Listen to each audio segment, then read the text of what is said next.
د غزني یوې لرې پرتې ولسوالۍ جاغوري کې هم د هیواد د ازادۍ ورځ د خوښۍ او امن په فضا کې د یوې لویې او شاندارې غونډې په جوړولو سره ولمانځل شوه.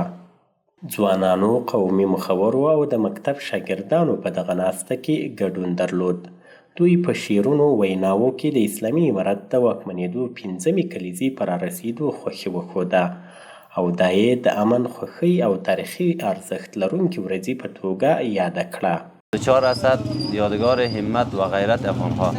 24 اسد یعنی که امریکا از افغانستان بیرون شده استقلالات خود را به دست گرفت. 24 اسد یعنی روز آزادی و آرامی افغانستان. 24 اسد آزادی افغانستان. د غزني جاغوري ولسوالۍ اوسیدونکي وایي د اسلامي امارت په واکمنېدو یې ژوند ارام شوی او له حکومتي مسؤلینو څخه غوښتنه کوي چې ملي یووالي او پرمختګ ته لا نور کار وکړي.